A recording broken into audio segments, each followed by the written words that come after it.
Hello, this is Carson Lawler for Lab05, where today we're going to be going over the thrown objects and the energy principle.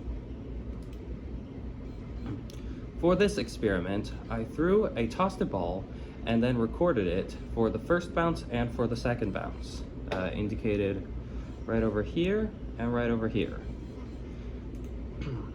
In order to measure the observed values, I inputted the video into the application tracker, where I then manually measured all of the data points using the built-in features. From there, I took the data and copied it into an Excel workbook. For today's calculation, we're going to be calculating how hard I threw the ball. And one important assumption is that air resistance will be ignored for this problem.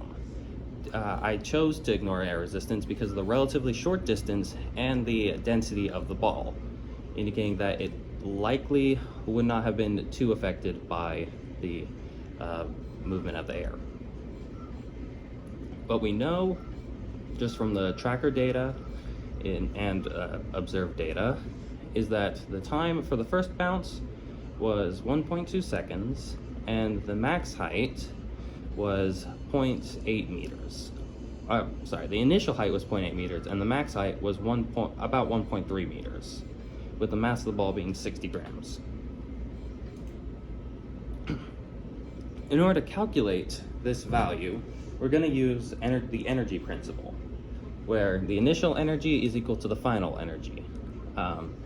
And in this case, the two factors contributing to the energy is the gravitational potential energy and the kinetic energy.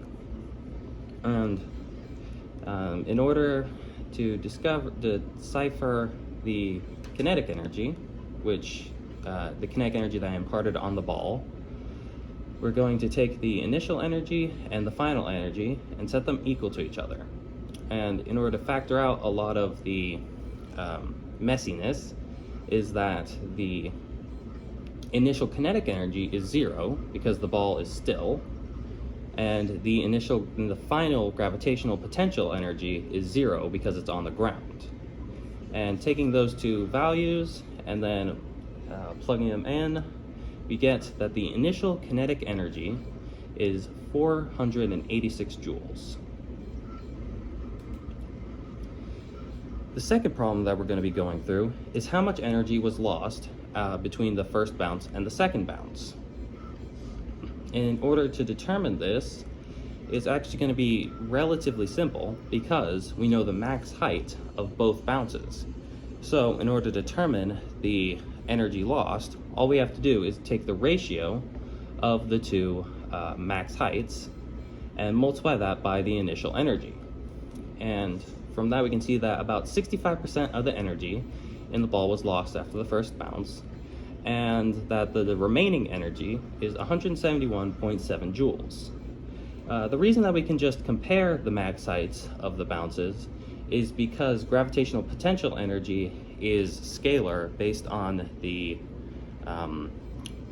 height, so that we can simply directly compare them as opposed to other values like kinetic energy, which is quadratic. All right, what are some other things that I could do in the future? So for future experiments, obviously I could increase the number of bounces. For this video, I only was able to capture 2 bounces just due to the camera frame.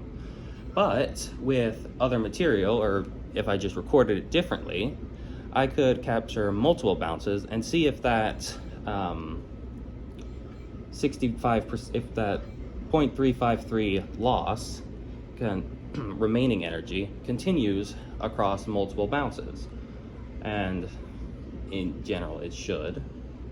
And we can also use like denser or lighter objects to see how much energy is lost to air resistance, or we can test this on multiple surfaces. But for this lab I tested it on grass or ground, but I theorized that if we test it on harder surfaces, stiffer surfaces, then less energy will be lost due to the collision, because the collision is not perfectly inelastic.